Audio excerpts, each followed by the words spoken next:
Witajcie drodzy pasjonaci, zapraszam na dzisiejszy odcinek, na którym opowiem jak zrobić trochę nietypową, trochę inną kiełbasę szynkową. Można ją nazwać wręcz szynkowa, paprykowa z golonką i to wszystko mówię o tej kiełbasie.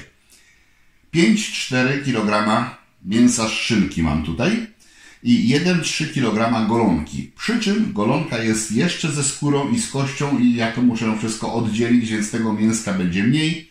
Myślę, że maksymalnie kilogram. A po oddzieleniu skóry pewnie około 800 gramów nawet. Do golonki zaraz wrócę.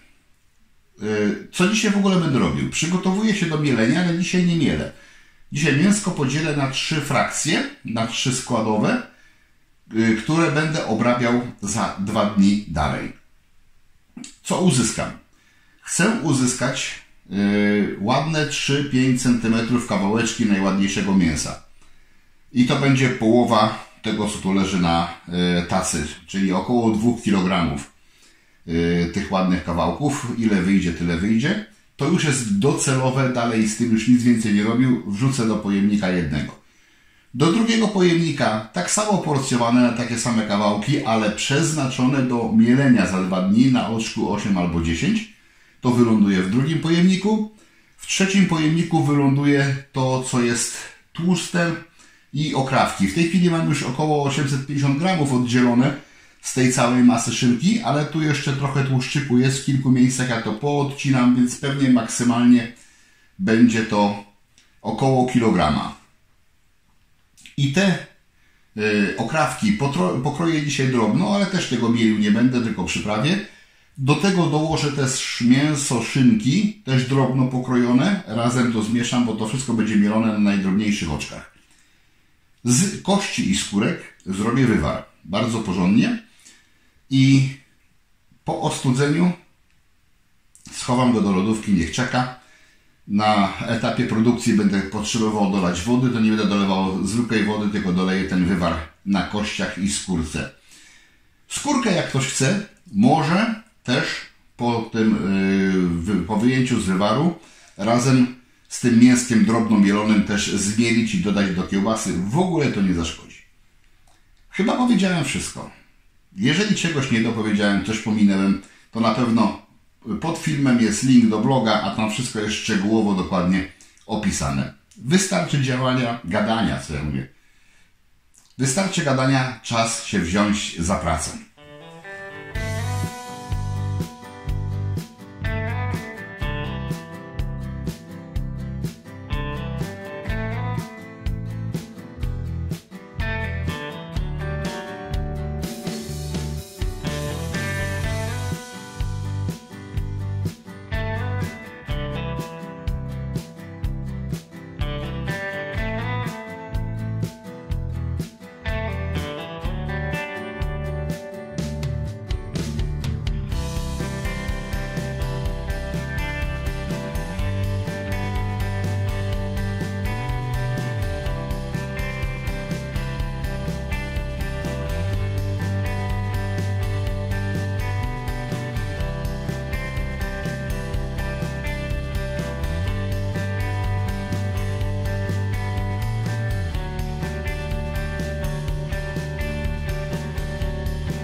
Czas na solenie. To, co będzie mielone drobno, 1,8 kg i 30 g mieszaniny soli. To, co będzie mielone na oczkach 8 lub 10, 2,1 kg i 36 g soli.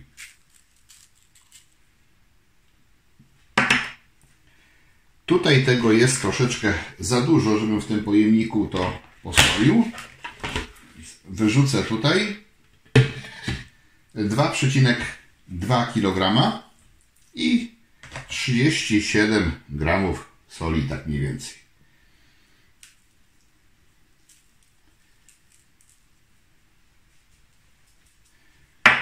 Teraz do wszystkiego tak po pół łyżeczki cukru.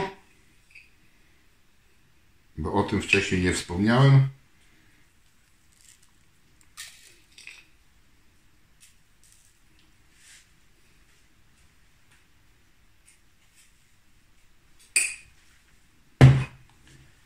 Wymieszać, zamknąć do lodówki i z 2 doby poczekać.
Piękny weekendowy poranek. Wszystko mam już przygotowane do mielenia, napełnienia nadziewarki i nadziewania. Łyk porannej kawy jeszcze tylko. I czas na pracę. Przyprawy. Do tego wszystkiego dodam 5 łyżeczek papryki. I teraz, ile słodkiej, ile ostrej, zależy od Was. Ja nigdy więcej nie daję więcej niż 2 łyżeczki ostrej, bo nie mam zbyt dużej odporności na ostrość, ale jeżeli macie taką wolę, możecie dać samą paprykę ostrą, jak ktoś da radę. Ja daję maksymalnie 3 do 2 albo 4 do 1, w zależności od tego, jaki mam nastrój i jakie oczekiwanie na ten pazurek. Łyżeczka pieprzu, łyżeczka granulowanego czosnku, po to, żeby były akcenty. Tutaj ma dominować papryka. I teraz ważna informacja. Często mówicie, przepisy dla tych, którzy nie mają wędzarni. To ja będę wędził, dlatego daję paprykę zwykłą. Ale gdybym chciał to zrobić bez wędzarni, bo nie mam takiej możliwości i tylko wędlina parzona, to zamiast papryki zwykłej należy i ostrą, i słodką dać paprykę wędzoną. Można też tą część soli zwykłej, jeżeli stosuje się mieszaninę soli zwykłej i soli peklającej, zastąpić też takim czymś, co się nazywa sól naturalnie wędzona. Wtedy ten aromat wędzonki w wędlinie będzie całkiem mocny. To nie tak idealny jak ten z wędzarni, ale jednak będzie to czuć, że jest to wędzone i ten aromat będzie dość wyraźny. Co ja tutaj mam? To jest to, co zrobione było na gotowo. Sama sól, a zapach już czuć. Więc po prostu to wrzucę, albo i nie.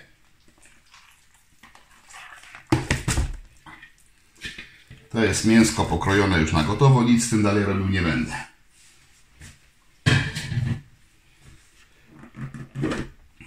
Tu jest to, co będę mielił na najdrobniejszych. Nie, to nie jest to.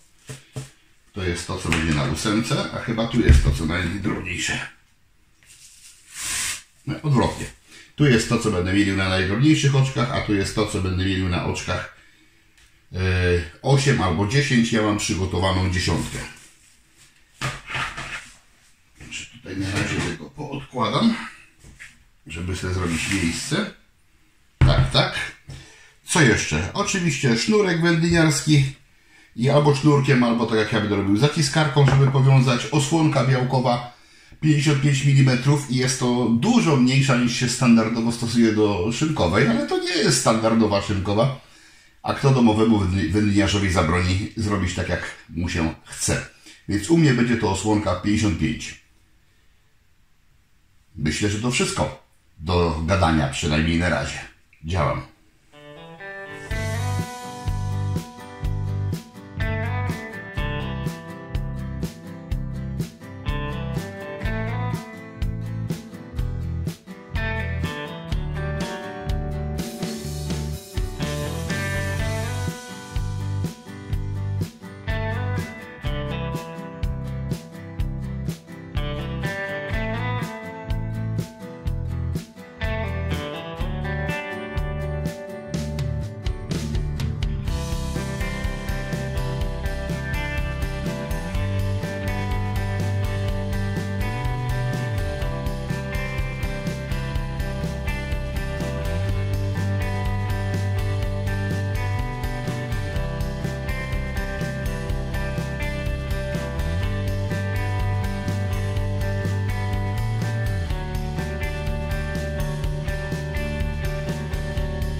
Po wstępnym wymieszaniu dodaję zmielone skórki z golonki oraz wywar na tych skórkach i kościach gotowany. Na początek pół litra, potem może trochę doleję.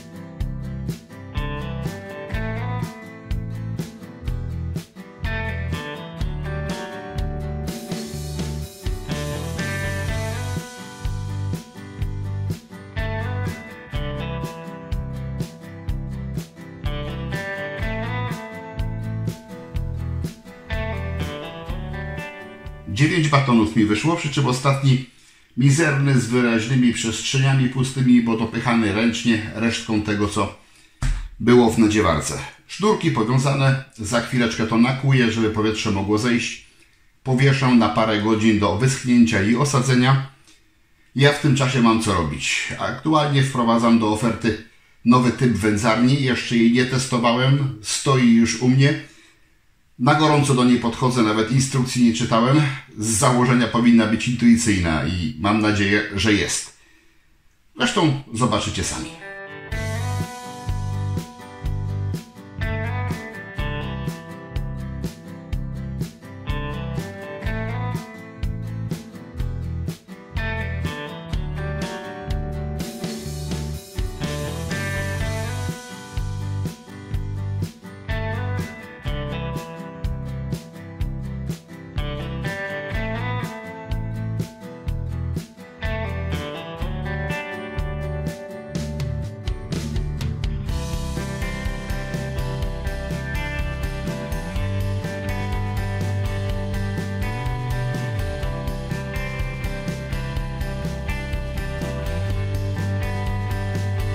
Sterownik, wejście generatora dymu,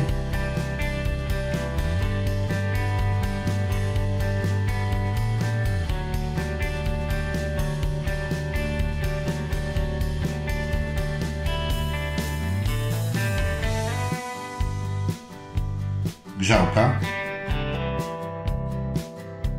czujnik temperatury,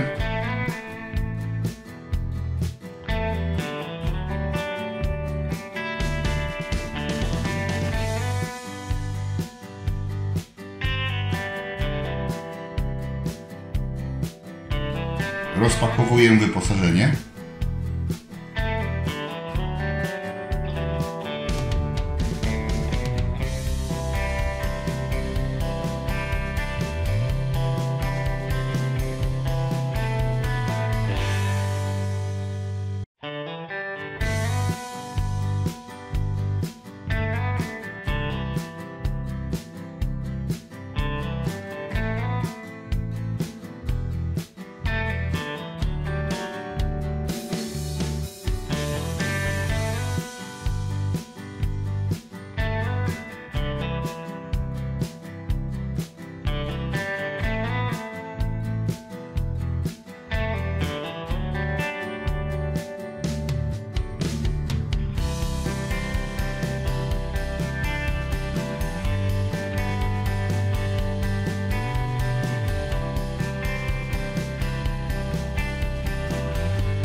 Przygotowuję wędzarnię i jej elementy do wygrzania.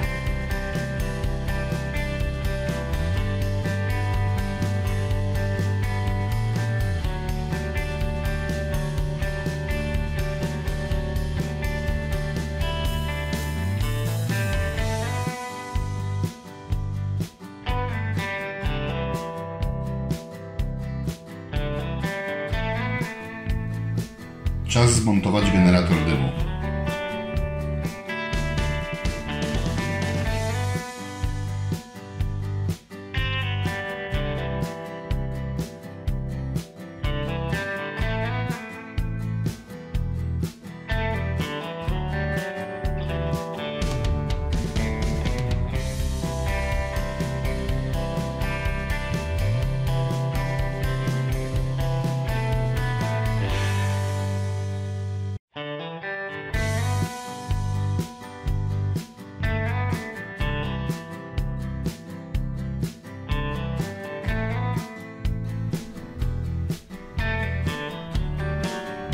Wygrzewanie.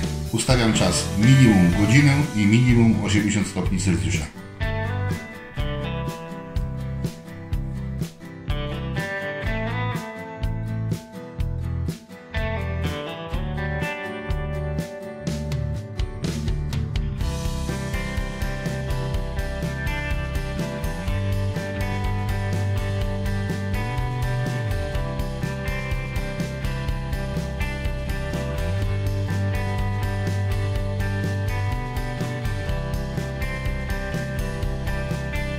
Słońce tak mocno świeci, że muszę ręką osłaniać, żeby cokolwiek widzieć na wyświetlaczu.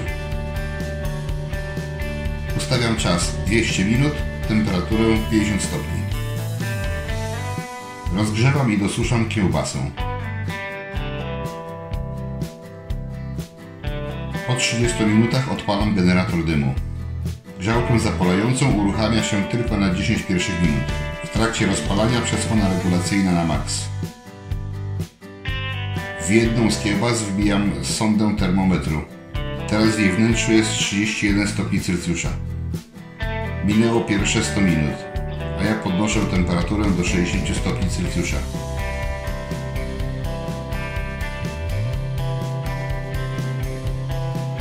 Tak wygląda kiełbasa na tym etapie.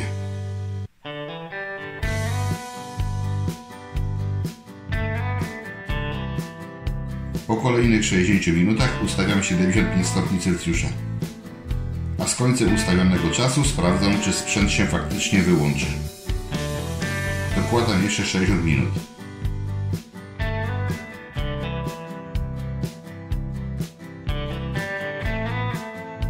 Tak wygląda kiełbasa teraz.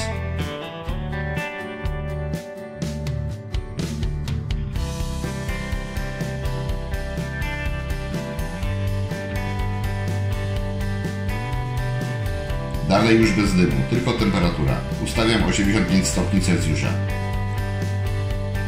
Do czasu osiągnięcia w środku kiełbasy 65 do 70 stopni.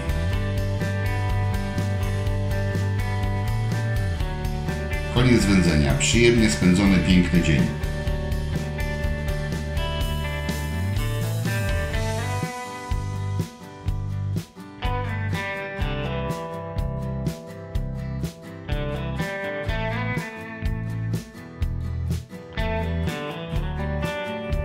Teraz kiełbasa na kilka dni idzie do chłodnej spiżarni, niech podeschnie. Oto część kiełbasek, które zostały uwędzone. Dwie jeszcze zostały w piwnicy, a jedna malutka już była spróbowana. Tak to wygląda. O.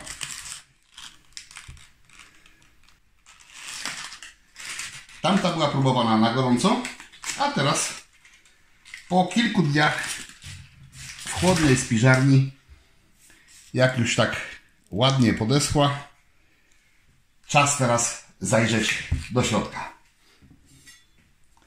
Pachnie wędzonką naprawdę bardzo, bardzo mocno.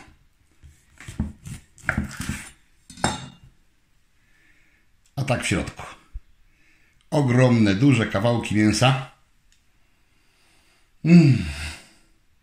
Bardzo fajny, bardzo mocny aromat. Taki większy kawałeczek. Skórkę trzeba zdjąć, bo to osłonka białkowa.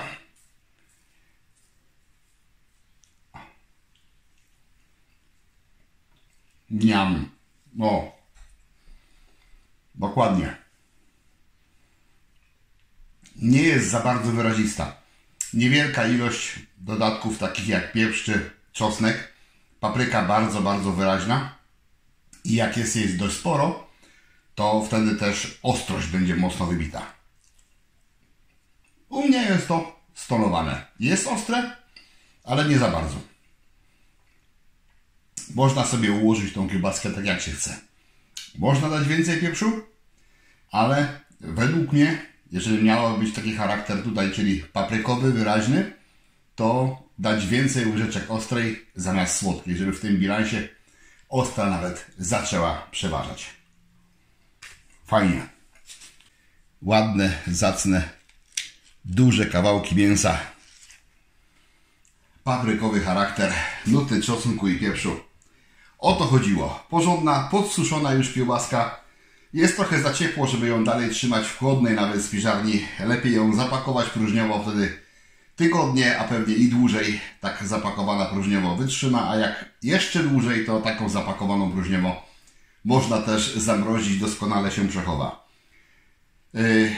Jeżeli chcecie zmienić coś w charakterze, kto domowemu wanyliarzowi zabroni? Można dać więcej pieprzu, więcej czosnku, mniej papryki. Ja, chcąc ją bardziej ucharakternić, bym po prostu dał więcej papryki ostrej kosztem papryki słodkiej, ale to wybór należy do Was. Co do samego sprzętu, no sprzęt się sprawdził, podszedłem z marszu. Pierwsze to moje doświadczenie, jeszcze będę ćwiczył i się uczył. Jakby ktoś potrzebował więcej informacji, to zapraszam do pytań. Można nawet pisać na maila, żeby już tutaj w komentarzach więcej tego tematu nie poruszać. Ale co mogę powiedzieć na tą chwilę? Że dobrą zaletą jest możliwość sterowania czasem, oprócz sterowania temperaturą, bo nawet gdybym się zapomniał i z czymś się zajął, to po nastawionym pierwotnie czasie to się jednak zatrzyma. Zawsze ten proces można wznowić, jeżeli ten czas ustawiliśmy niewłaściwie, patrz za krótko.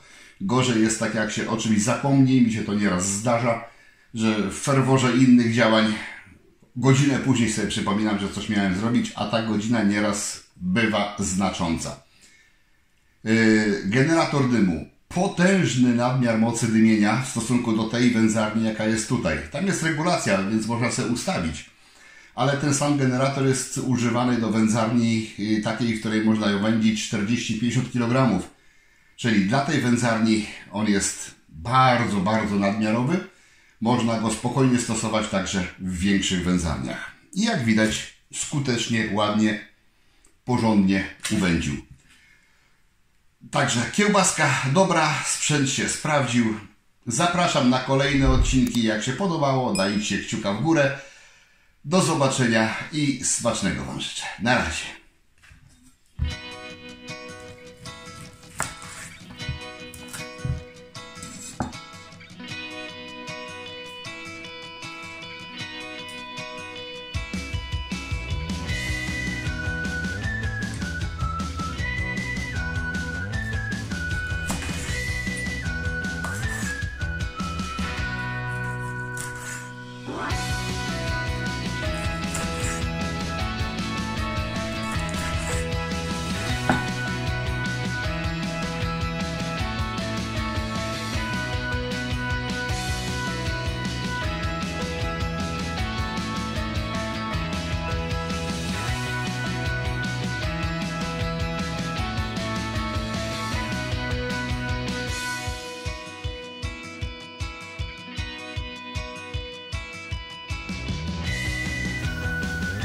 Zapraszam, wpadnijcie na zakupy do mojego sklepu.